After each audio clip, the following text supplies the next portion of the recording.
وعلیکم السلام ورحمۃ اللہ۔ چلیں جی، رشید ارشد صاحب، آپ کا بڑا شکریہ ادا کروں گا، آپ نے ہمیں جوائن کیا۔ تو آج ایسے ہے کہ رمضان مبارک اللہ کے کرم سے شروع ہو گیا ہے آج، اور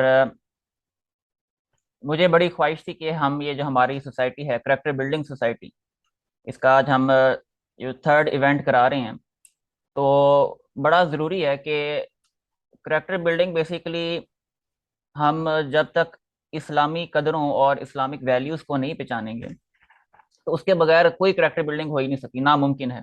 تبھی میں نے بڑا ریکویسٹ کیا تھا رشید ارشد صاحب کو کہ رمضان مبارک کے مہینے میں بہت ضروری ہے کہ ہم کم از کم ایک دو یا تین سیشنز لازمی رکھیں، جس میں ہم اپنی یہ سوسائٹی کو بھی پروموٹ کر سکیں، اور اس میں امپورٹنٹ ٹپس دے سکیں ہم اپنے اسٹوڈنٹس کو بھی اور ان جنرل سب کو، کہ کون سی چیزیں ہیں جو آج کے دور میں ہمیں اپنے کریکٹر کو مضبوط کرنے کے لیے، کون سی اسلام کی فنڈامنٹل ویلیوز ہیں جن کے اوپر ہم دوبارہ رجوع کر سکتے ہیں، جس کے ذریعے ہماری یہ کریکٹر بلڈنگ امپروو ہو سکے۔ تو میں شکریہ ادا کروں گا پہلے رشید ارشد صاحب کا، اور اس کے ساتھ ہی ہم یہ اپنا شروع کرتے ہیں۔ اوپننگ ریمارکس میں میں بس یہ شروع تو کروں گا، رب اشرح لی صدری ویسر لی امری واحلل عقدۃ من لسانی یفقہوا قولی۔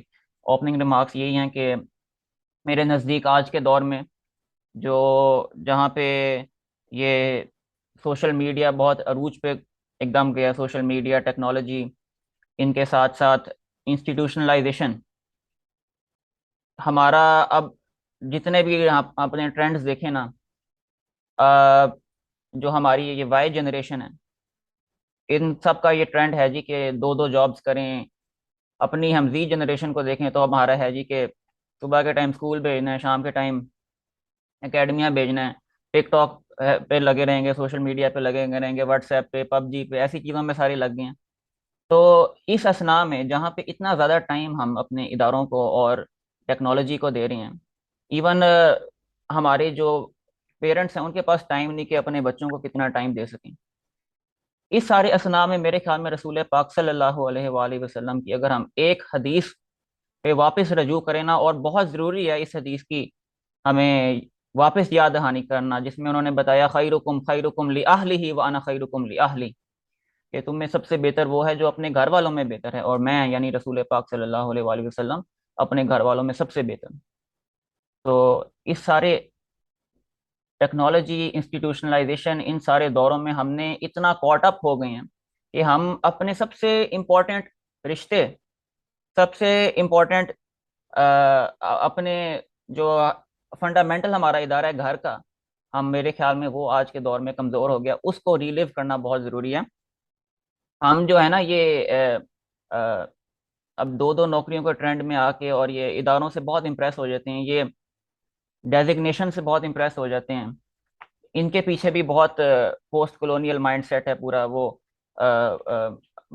جب امریکہ اور یہ یورپ یہ چھوڑ کے گئے تھے، یہ سارے ڈیزگنیشنز کا اور بڑے بڑے ادارے قائم کرنے کا انہی کا مائنڈ سیٹ تھا سارا۔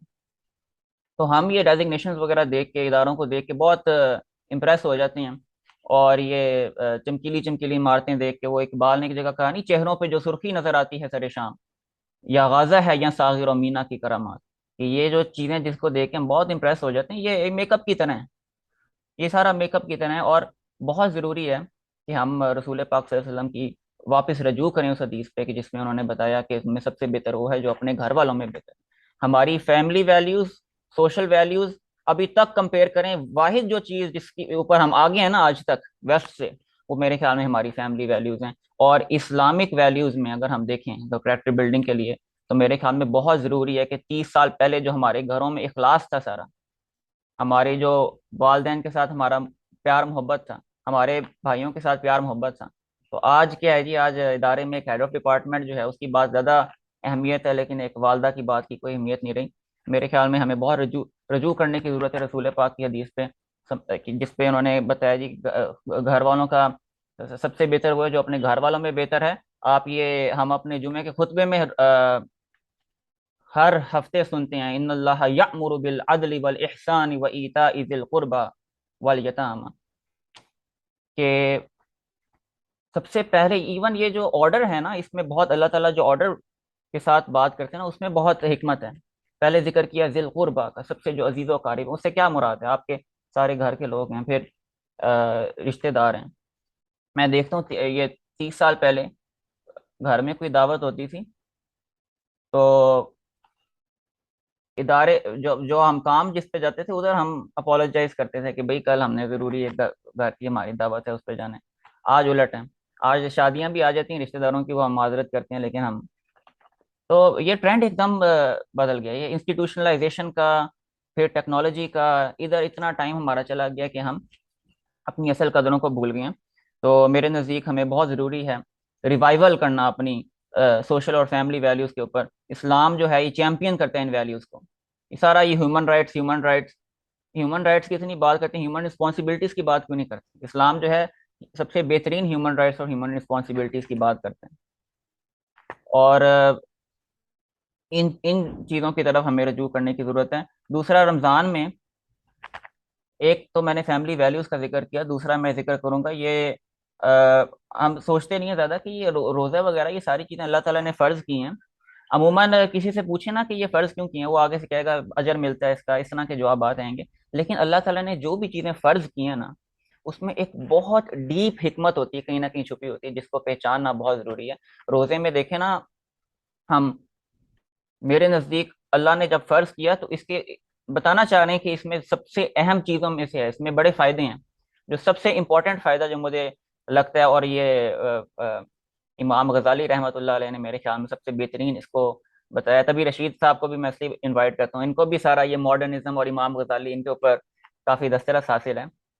اور یہ روزے کے اوپر امام غزالی نے پورا ایک چیپٹر لکھا جس میں بتایا کہ جو بھوک جو ہے نا، جو بھوک ہے وہ انسان کی سب سے بیسک نیڈ ہے، سب سے بیسک ڈیزائر ہے، سب سے فنڈامنٹل ڈیزائر ہے. تو کسی سے پوچھنا روزہ فرض کیوں کیا ہے، اس کے کیا فائدے ہیں، تو پتہ ہی کوئی نہیں بس. لیکن یہ ان کے سب سے مین فائدے ہمیں پتہ ہونا بہت ضروری ہیں.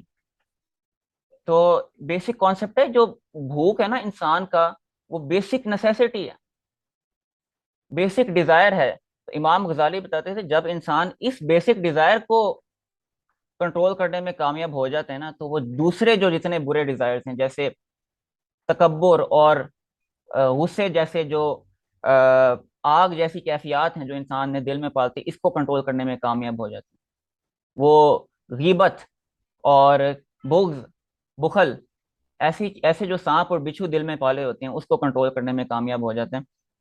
تو یہ روزے کے جو سب سے مین بینیفٹس میں سے ہے وہ یہ ہے کہ جب انسان اپنی سب سے بیسک ڈیزائر کو کنٹرول کرنے میں، بھوک جیسی بیسک ڈیزائر کو کنٹرول کرنے میں کامیاب ہو جاتے ہیں، تو وہ دوسری جو بری ڈیزائرز ہیں ان کو کنٹرول کرنے میں بھی کامیاب ہو جاتے ہیں. یہ پیشنس، آپ کو پیشنس اور کی جو فنڈامنٹل ویلیو ہے وہ سکھاتا ہے. دوسرا روزے کی جو سب سے بہترین چیز آپ دیکھیں، اس میں یہ ہے کہ جب انسان بھوک اور پیاس جیسی کیفیات سے گزرتے ہیں نا رمضان میں، تو اس کو اپنے سے نچلے لوگوں کا، جو غریب ہوتے ہیں، مساکین ہوتے ہیں، وہ جب بھوک اور پیاس کی حالت میں ہوتے ہیں وہ پہچاننے میں ہوتا ہے. تو میں بس یہی گزروں گا، پہلے یہ فیملی ویلیوز کا، دوسرا یہ جو اللہ تعالیٰ نے یہ جو ارکان ہمیں جو یہ فرض ہمارے ارکان ہیں سارے، روزہ، زکوٰۃ وغیرہ، ان کی ویلیو، ان کو ریوائیو کرنے کی بہت ضروری ہے. تیسرا یہ میں کہوں گا یہ صبر اور فورگیونیس، صبر اور درگزر کرنا، یہ ہمیں بڑا سیکھنے کی ضرورت ہے. اللہ تعالیٰ نے بار بار ذکر کیا واللہ یحب الصابرین اور ان اللہ مع الصابرین. صبر سکھاتا ہے رمضان، روزہ صبر سکھاتے ہیں. ہم رسول پاک صلی اللہ علیہ وسلم کی لائف بھی دیکھیں، جب یہ طائف کا واقعہ تھا، کیسے وہ پتھر مارتے تھے، لیکن انہوں نے پھر بھی فرشتے نے آ کے کہا کہ آپ کہیں تو میں ابھی ختم کر دوں انہیں. رسول پاک نے کہا نہیں نہیں، انہوں نے درگزر کیا، انہوں نے معاف کر دیا. کیوں؟ کوئی پتہ نہیں ان کی اگلی والی جنریشن اچھی نکلا ہے. تو انہوں نے صبر پہ بھی اور امید پہ، دونوں پہ. تو آج کے دور میں ہم عموماً دیکھتے ہیں کہ مجھے تو خود تھوڑا سا کبھی دکھ بھی ہوتا ہے، یہ ہمارے اداروں میں بھی اور ایون باہر ہم روز یہ آبزرو بھی کرتے ہیں کہ کبھی کوئی ایکسیڈنٹ ہو جاتا ہے باہر، تو ساتھ ہی 10 10 لوگ اکٹھے ہو جائیں گے، ساتھ ہی وہ ایسے ایسے رسپانس بیک کرتے ہیں ایک دوسرے کو جیسے پتہ نہیں کیا ہو گیا. حالانکہ یہ کوئی مسلمانوں کے طریقے نہیں ہیں. مسلمانوں کے طریقے ہیں کہ ان ان ان ایشوز کو سب سے خوبصورت طریقے سے، اچھے طریقے سے، صبر کے ساتھ ڈیل کرنا ہوتا ہے. جب ایکسیڈنٹ ہو جائے، جو دو لوگوں کا آپس میں جو دو لوگوں کا ایکسیڈنٹ ہوا ہے، صرف وہ آپس میں بات کریں اور دیکھیں جی کتنا وہ ہے، اور اس کو فائنلائز کریں کہ جی کیا. لیکن ادھر کیا ہوتا ہے، ایکسیڈنٹ ہوتا ہے تو ایسے ایک دوسرے کے خلاف لڑائی پہ اتر آتی ہیں. اسی طرح ہمارے اداروں میں چھوٹی چھوٹی باتوں پہ لڑائیاں ہوتی ہیں، چھوٹی چھوٹی باتوں کا بتنگڑ بنا لیتے ہیں، چھوٹی چھوٹی باتوں کو بہت آگے لے جاتے ہیں. تو یہ مسلمانوں والی عادتیں کبھی نہیں تھیں. اور میں تو عموماً بتاتا ہوں کہ یہ جو ہماری جو رسول پاک نے فیملی اور سوشل ویلیوز ہمیں سکھائی تھیں، ان کو اداروں میں امپلیمنٹ کرنا بہت ضروری ہے. جو 30 سال 40 سال پہلے ہمارے گھروں میں اخلاص تھے، جو والدہ جس طرح ہمیں، ہمارے والدین اتنے اچھے طریقے سے ہمارے ڈیل کرتے تھے، ٹائم دیتے تھے باقاعدہ، وہ والی ویلیوز اداروں میں لانا واپس بہت ضروری ہے. تو صبر اور درگزر کرنا، اور یہ ساری ویلیوز ہمیں سیکھنا بہت ضروری ہیں. اور اینڈ پہ بس میں یہی کہوں گا کہ جو ہمارے 5 ارکان بھی ہیں نا، ہم انہی کی طرف اگر توجہ کریں نا، جیسے ہم کبھی سوچتے نہیں یہ نماز کیوں فرض ہے. نماز اللہ تعالیٰ نے اس لیے فرض کی تھی. اگر ہم کہیں نا کہ آج میں کسی کو 10 لاکھ روپے دوں اور وہ اپنی مجھے آنکھ تحفے میں دے دے، وہ کبھی نہیں دے گا. کسی کو کہیں جی 1 کروڑ روپے دے دے، اپنی یہ دونوں آنکھیں دے دیں یا اپنا، وہ کبھی نہیں دے گا. کیوں؟ تو جب کوئی بندہ آپ کو 1 کروڑ روپیہ دے اور آپ اس کو میرے خیال میں ہر روز شکریہ ادا اس کا شاید کرو، لیکن وہ ذات جس نے آپ کو تخلیق کیا، وما خلقت الجن والانس الا لیعبدون، وہ ذات جس نے آپ کو تخلیق کیا، آپ دن میں کوئی حصہ اگر نہ نکالو اس کا شکر ادا کرنے کے لیے، تو یہ بہت بڑا جرم ہے.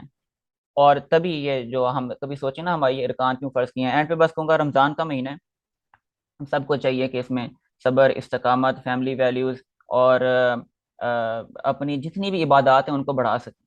یہ سر ٹائم ہی ہوتا ہے کہ ہم اپنا جتنی بھی دینی طرف رغبت ہے اس کو ہم بڑھا سکیں، اس کو ہم ریچارج کر سکیں، تاکہ ہم اگلے سال تک بھی اس کی اچھی تیاری کر سکیں. اور اپنی عبادات کو ہم جتنا بڑھا سکتے ہیں بڑھائیں. صبر اور استقامت اور فورگیونیس، درگزر کرنا آج کے دور میں بہت ضروری ہے. یہ صفتوں کو ہم واپس رجوع کریں، فیملی ویلیوز کی طرف واپس رجوع کریں، نمازوں اور قرآن مجید پڑھنے اور احادیث کی طرف واپس آئیں، اور جو جو اسلام کا کور ایسنس ہے اس کو واپس پہچاننے کی بہت ضروری ہے. اسلام کریکٹر بلڈنگ میں انتہائی امپورٹنٹ ہے. اسلامک ویلیوز اگر نہیں ہیں تو کریکٹر بلڈنگ کوئی بھی نہیں ہے. اور میں اسی کے ساتھ اپنی یہ اوپننگ ریمارکس ختم کروں گا، اور آگے میں دعوت دوں گا رشید ارشد صاحب کو کہ وہ اپنا اسپیچ دیں. یہ philosophy department, university of the Punjab, ان کا اس کے ساتھ منسلک رہے بڑے دیر تک. خواجہ غلام صادق گولڈ میڈل ان کو ملا یونیورسٹی آف دا پنجاب کی طرف سے. بے شمار ان کے لیکچرز آپ کو ملیں گے یوٹیوب میں مختلف ٹاپکس کے اوپر. اور مذہب، ایتھکس اور پوسٹ ماڈرنزم، یہ آپ کے اسپیشلٹیز میں سے ہیں. تو میں آگے رشید ارشد صاحب کو دعوت دوں گا کہ وہ اپنی اسپیچ دیں. Thank you. بہت شکریہ معاذ. بسم اللہ الرحمن الرحیم. مجھ سے معاذ نے کہا تھا کہ چونکہ ان کی جو سوسائٹی ہے کریکٹر بلڈنگ سوسائٹی، رمضان المبارک میں بھی چاہ رہے تھے کہ اس حوالے سے کوئی بات کی جائے. دیکھیے بات یہ ہے کہ کریکٹر بلڈنگ ترجمہ ہے کردار سازی کا، اور ہمارے ہاں جو دینی اصطلاح ہے اس حوالے سے وہ اخلاق کی ہے. اخلاق اور کردار میں بھی ایک ہم فرق کر سکتے ہیں. کردار کا لفظ ہم بولتے ہیں کہ کریکٹر، ایک تو گویا کوئی ڈرامہ ہوتا ہے تو اس میں ایک کردار کوئی شخص ادا کرتا ہے، تو یعنی وہ رول کے معنوں میں بھی ہوتا ہے. اور کردار کے اندر جیسے زیادہ ایمفیسس ہوتا ہے وہ اس پہلو پر ہوتا ہے کہ جو ویزیبل ہو. اخلاق بنیادی طور پر باطنی ہوتے ہیں. زیادہ تر اخلاق جن کو ہم سمجھتے ہیں کہ وہ کوئی عمل ہے، بنیادی طور پر وہ کوئی عمل نہیں ہوتے بلکہ وہ ایک حال ہوتے ہیں، وہ ایک اسٹیٹ آف بینگ ہوتے ہیں. لیکن اس کی جو مینیفیسٹیشن انسان کی کے وجود میں ہوتی ہے وہ کردار کی شکل میں سامنے آتی ہے. تو ایک لحاظ سے ہم کہہ سکتے ہیں کہ اخلاق اگر باطن ہے تو کردار جو ہے وہ ظاہر ہے. اگر اخلاق کا تعلق بینگ سے ہے تو کردار کا تعلق پرسنالٹی سے ہے. پرسنالٹی یا شخصیت جس کو ہم کہتے ہیں، یہ وہ چیز ہوتی ہے جو لوگوں کے سامنے آتی ہے. پرانے تھیٹرز میں بھی پرسونا کہتے تھے نا، کہ وہ جو مختلف ماسک پہن کر وہ مختلف رولز پلے کیا کرتے تھے، اور مختلف کریکٹرز جو ہے ان کو پرفارم کیا کرتے تھے اسٹیج کے اوپر. تو اس لحاظ سے تو یہ بات ٹھیک ہے کہ کردار وہ چیز ہوتی ہے کہ جو لوگوں کے سامنے آتی ہے اور جو سماج میں مینیفیسٹ ہوتی ہے. تو تمام جو روایتیں ہیں ان میں اخلاق اور کردار پر بہت زیادہ توجہ دی گئی ہے، اور اسی وجہ سے زیادہ جو روایتی تہذیبیں تھیں ان میں آفاق، آفاق کا مطلب ہوتا ہے خارج کی دنیا، یونیورس، کاسموس، اس پر توجہ اتنی نہیں ہے جتنی توجہ انفس پر ہے، یعنی انسان کے داخل پر ہے. یہ جو مڈرنٹی جس کو ہم کہتے ہیں، اس کا ایک شاخسانہ یہ بھی ہے کہ اس نے خارج کی دنیا پہ اپنی توجہ مرکوز کر دی ہے، اور تسخیر آفاق کو اس نے اپنا موضوع بنا لیا. اور جو باطن ہے، جو انسان کی شخصیت کا انر کور ہے، جو انفس ہے، اس کو مسخر کرنا، اس کو مزکا بنانا، اس پر سے توجہ ہٹا دی. علامہ اقبال نے بھی یہ بات کہی تھی نا کہ جو جس کو ہم تعلیم کہتے ہیں، تو تعلیم کا بھی بنیادی مقصد کیا تھا اور کیا ہونا چاہیے تھا. انہوں نے یہ کہا کہ شیخ مکتب ہے ایک عمارت گر، اس کی صنعت ہے روح انسانی. یہ جو شیخ مکتب ہے، مکتب کا جو اتالیق ہے، اس کا جو شیخ ہے، وہ بھی ایک طرح کا ایک آرکیٹیکٹ ہے، وہ بھی ایک طرح کا معمار ہے، وہ بھی ایک طرح کا میسن ہے. لیکن اس کی صنعت کیا ہے؟ اس کی صنعت جو ہے وہ مورٹر اور برک اور اینٹ اور گارا اور پتھر اور سٹیل نہیں ہے، بلکہ اس کی اصل صنعت جو ہے وہ روح انسانی ہے. تو وہ روح انسانی پر میں اپنی تاثیر پیدا کرتا ہے، اور اس کے حوالے سے انسان کی باطنی شخصیت کی تشکیل کی کوشش کرتا ہے. اور تعلیم کا یہی جو آپ سمجھ لیں کہ بنیادی رول ہے، وہ غیر معمولی تھا. اور تعلیم بنیادی طور پر استاد مرکز تھی، اور وہ ایک اخلاقی ایکٹیویٹی تھی. جو جدید تعلیم ہے وہ بنیادی طور پر ایک سیاسی انتظام ہے، اور وہ ریاست کی ضرورت ہے، اور اس کا جو بنیادی مقصد ہوتا ہے وہ سسٹم انٹیگریشن ہے، سسٹم کے حوالے سے کنفارمٹی پیدا کرنا ہے، وغیرہ وغیرہ.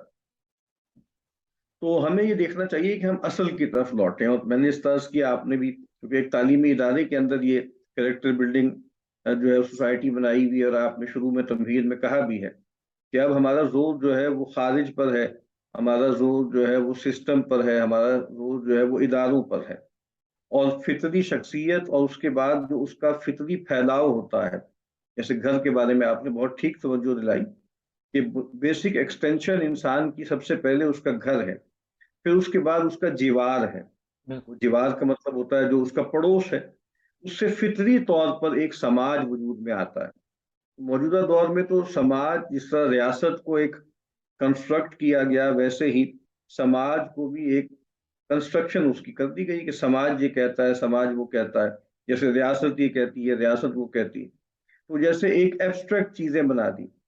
تو ہمارے ہاں افراد سے تعلق ہے، اور اخلاق کہتے ہی اس کو ہے کہ انسان تعلقات میں گھرا ہوا ہے، تو انسان ان تعلقات کو نبھانے کے آداب سیکھے.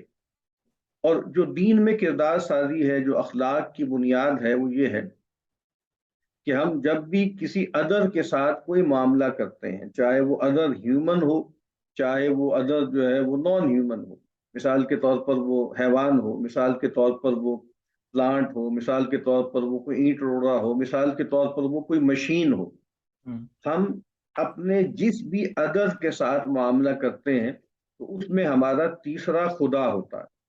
اور اس وقت آپ کو معلوم ہے کہ سب سے بڑا ادر ہمارا، ہم میں سے بہت سے لوگوں کا، وہ کوئی نہ کوئی مشین بن گئی ہے. یعنی بہت سے لوگ ہیں جو اپنے موبائل کو جتنا وقت دیتے ہیں، وہ کسی انسان کو اتنا وقت نہیں دیتے دن میں، جتنا وقت وہ اپنے آئی فون کو یا اینڈرائڈ فون کو دیتے ہیں. اس کا مطلب یہ ہے کہ چاہے ہم لیپ ٹاپ پہ کام کر رہے ہیں، اس کے ساتھ کوئی تعامل کر رہے ہیں، چاہے ہم موبائل کے ساتھ کوئی تعامل کر رہے ہیں، چاہے ہم کوئی جو ہے وہ کوئی کسی مشین کے ساتھ یا کسی انسان کے ساتھ یا کسی جانور کے ساتھ یا ایکو سسٹم کے ساتھ یا کائنات کے ساتھ جب بھی کوئی معاملہ کر رہے ہیں، اس میں ہمارا جو تیسرا ہوگا وہ خدا ہوگا. تو ہمارے ہر معاملے میں تیسرا فریق خدا ہے. تو دینی اخلاق اسی کو کہتے ہیں کہ جو انسان اللہ تعالیٰ کی پریزنس کو محسوس کر کے لوگوں کے ساتھ رویہ اختیار کرے. اور اس میں ہمیں یہی بتایا گیا ہے کہ انسانوں میں بہترین وہ ہے جو لوگوں کے ساتھ جو ہے نفع آمیزی کا تعلق رکھے. عام طور پہ جب لوگ وحی سے منقطع ہو کر وہ خدا تک پہنچنے کی کوشش کرتے ہیں تو وہاں یہ ہوتا ہے کہ بھئی خدا تک پہنچنا ہے نا تو سب سے کٹو اور اب مخلوقات سے کٹ جاؤ، چاہے وہ انسان ہو، چاہے وہ جانور ہو، چاہے وہ متمدن زندگی ہو. تو تم خدا تک نہیں پہنچ سکتے جب تک کہ خدا کے غیر سے اپنے آپ کو منقطع نہ کر لو. تو جو الہامی روایت ہوتی ہے نا جو وحی کی بنیاد پر ہوتی ہے اس میں ایسا نہیں ہوتا. یعنی وہاں تو یہ بتایا جاتا ہے کہ اللہ تک پہنچنے کی راہ اس کائنات سے ہو کر جاتی ہے، اس دنیا سے ہو کر جاتی ہے، اور وہ انسانی تعلقات کے حوالے سے ہوتی. تو اس حوالے سے ہمیں چاہیے کہ ہم جو بھی ہمارا اخلاق ہے اس کو اللہ تعالیٰ پر ایمان پر استوار کریں. جدید مغرب میں جن چیزوں کو ہم اخلاق سمجھتے ہیں وہ زیادہ تر ایک انتظام ہے، وہ ایک مینجمنٹ ہے، اور وہ ایک سسٹم ہے جو انہوں نے بنا لیا ہے چیکس اینڈ بیلنسز کا. وہ بہت اچھا ہے، اس کے بہت سے فوائد ہیں، لیکن اس کی کوئی میٹر فزیکل اصل نہیں ہے. اسی وجہ سے جب وہ جو سسٹم ہے اس کے اندر کوئی لیکونا آتا ہے، اس کے اندر کوئی بریک ڈاؤن آتا ہے، تو وہ جو انسانوں کی شخصیت میں چونکہ وہ جو اخلاق ہے وہ کوئی بہت گہرا تو ہوتا نہیں، اس کی کوئی مابعد طبیعی اصل تو ہوتی نہیں ہے، تو اس وجہ سے وہ ایک ونیئر کی طرح ہوتا ہے اور پھر ایک دم وہ اوپر سے اتر جاتا ہے. اور اسی بنیاد پر پھر لوگ ڈوئل موریلٹی کا تصور بھی رکھتے ہیں. یعنی وہ اپنوں کے ساتھ تو اچھے ہوتے ہیں لیکن اغیار کے ساتھ برے ہوتے ہیں. جہاں سسٹم کی آنکھ بند ہو جاتی ہے وہاں ان کے اندر کا حیوان اور درندہ جو ہے وہ ظہور کرتا ہے، اور جہاں سسٹم کی سرویلنس موجود ہوتی ہے وہاں بہت ڈسپلنڈ ہو کے بہت اچھے بچے بن کر وہ رہتے ہیں.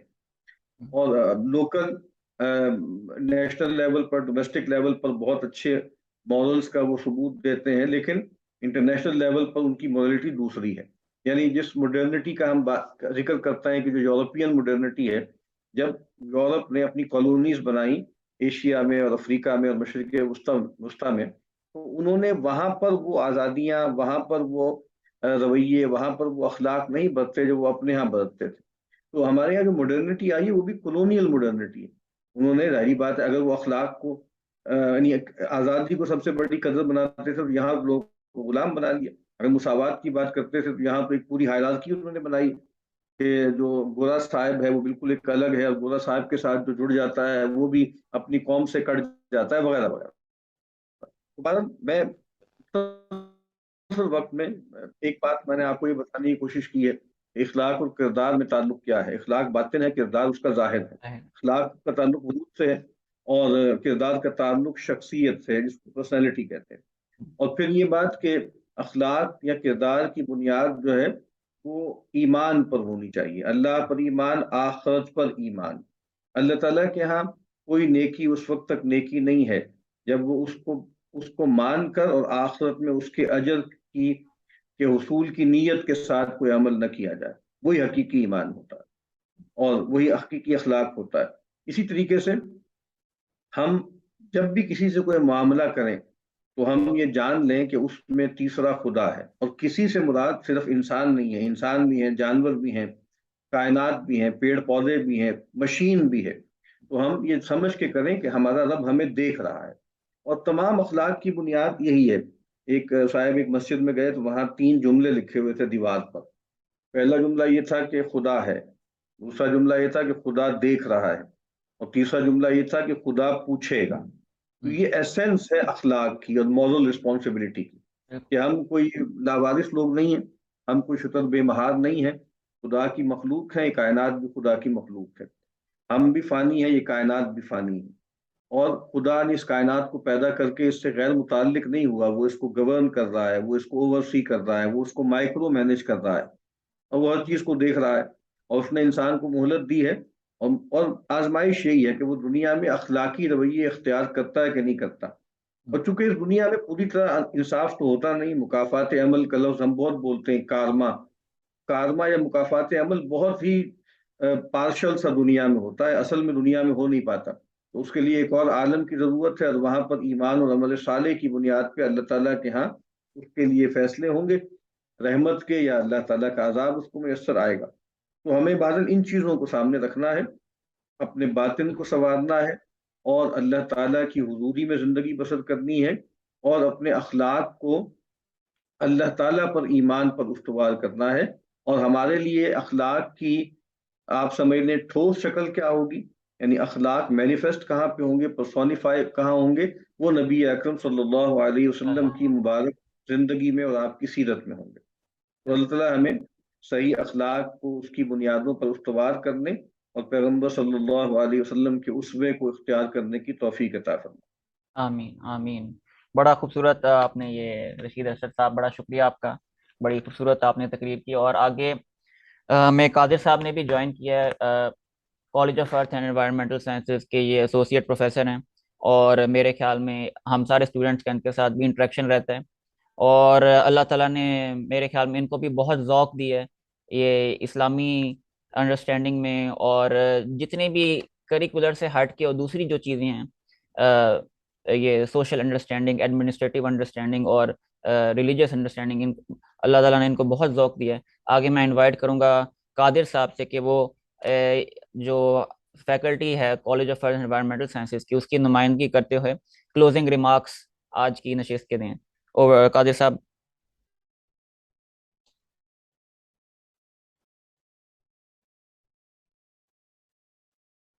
قادر صاحب آواز آ رہی ہے آپ کو؟